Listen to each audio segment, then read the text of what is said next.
Hello everyone, मैं doctor Vibhas Kumar, N occupational therapist, founder and director of Amar CSI therapy centre.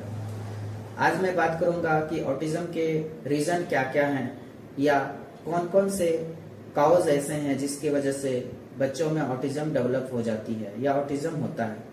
तो autism के बहुत सारे रीजन्स हो सकते हैं। पहले एक जेनेटिक फैक्टर और दूसरा एनवायरमेंटल फैक्टर्स। जेनेटिक फैक्टर में जनरली बच्चे पेरेंट्स के थ्रू या ग्रैंड पेरेंट्स के थ्रू बच्चों में क्रोमोजोम के थ्रू बच्चों में डेवलप होती है ऑटिज्म। ये जनरली रेयर पाया जाता है,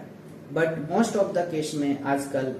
वर्चुअल ऑटिज्म यानी कि इन्वायरमेंट से रिलेटेड जो ऑटिज्म हो रहे हैं, इन्वायरमेंट से ट्रिगर होकर ऑटिज्म डेवलप हो रहे हैं, जिसका रीजन है मोस्ट ऑफ द केसेज में आजकल बच्चे बहुत ज्यादा एक्सेसिव मोबाइल या टीवी यूज कर रहे हैं, यानी कि स्क्रीन टाइमिंग बहुत ज्यादा है,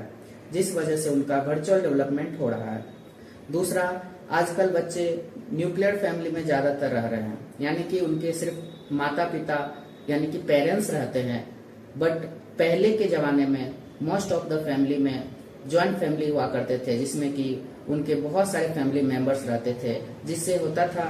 कि बच्चे सबसे इंटरेक्ट करते थे और उनका प्रॉपर डेवलपमेंट हो पाता था। तीसरा रीजन है कि आजकल मोस्ट ऑफ द पेरेंट्स अपने बच्चों को ओवर पैम्परिंग या ओवर केयरिंग करते हैं, यानी कि उनके बच्चे में थोड़ा भी धूल मिट्टी या नीचे नहीं उतारते हैं बच्चे को, यानी कि थोड़ा भी उसको धूल मिट्टी का एक्सपोजर या मान लीजिए कि किसी तरह का कोई भी साउंड से रिलेटेड मतलब ओवर केयरिंग करके रखते हैं, उसको किसी चीज का एक्सपोजर नहीं मिल पाता है। यानी कि जैसे हमारा सेंसरी सिस्टम्स डेवलप होते हैं तभी जब तक उसको स्टिमुलस मिलेगा, बट वही आजकल क्या हो रहे हैं, बच्चे को सोफा पर से नहीं उतरने देना है, थोड़ा भी धूल नहीं लगे, ओवर केयरिंग करते हैं, जिस कारण से उसमें स्टिमुलस मिल नहीं पाता है बच्चे में और वो सेंसरी सिस्टम बच्चे का डेवलपमेंट प्रॉपर वे में नहीं हो पाता है, जिस वजह से सेंसरी इश्यूज होते हैं और वो चल के SPD फिर उसमें ऑटिज्म में कन्वर्ट हो सकते हैं। और भी बहुत सारे रीजन्स हैं, जैसे कि फूड को लेके लीड पॉइजनिंग हो गए या बहुत सारे रीजन जो कि अभी भी अंडर रिसर्च है। ये टॉपिक अभी भी रिसर्च चल रहा है, बट इन जनरल आप लोगों को ये ध्यान रखना है कि स्क्रीन टाइमिंग जितना हो सके बच्चे को कम दें, और दूसरा जितना हो सके दूसरे बच्चों के साथ या फैमिली मेंबर के साथ इंटरेक्ट करवाएं बच्चे को, सारे सेंसेस का स्टिमुलस जितने होते हैं एक्सपोजर दें। इससे हो सकता है कि जनरली बच्चे में प्रॉपर डेवलपमेंट हो पाएगा।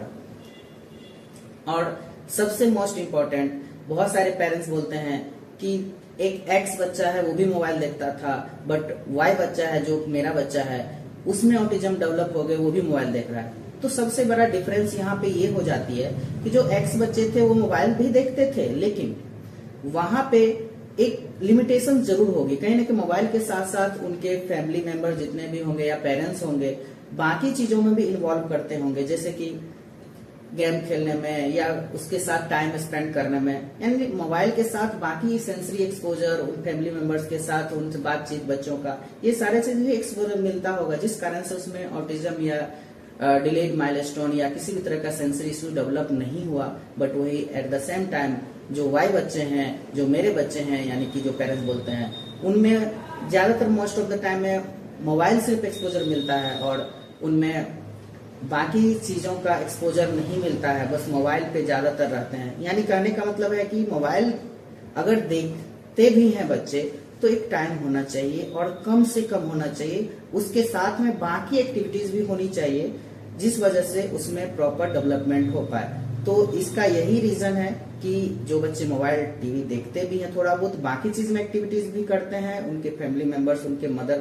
फादर प्रॉपर टाइम देते हैं, तो उनमें ऑटिज्म डेवलप नहीं होती है। वही एट द सेम टाइम जो कि ज्यादातर मोबाइल में यानी कि फोन में स्क्रीन टाइम में ही टाइम देते हैं, बाकी चीजों का एक्सपोजर नहीं मिलता है, इस वजह से उनमें ऑटिज्म हो सकता है। तो इस तरह के ऑटिज्म या पेरेंटिंग टिप्स से रिलेटेड हैं, ताकि आने वाले पेरेंटिंग टिप्स या ऑटिज्म से रिलेटेड वीडियोज के जानकारी के लिए आपको रेगुलर अपडेट मिलता रहे। Thank you.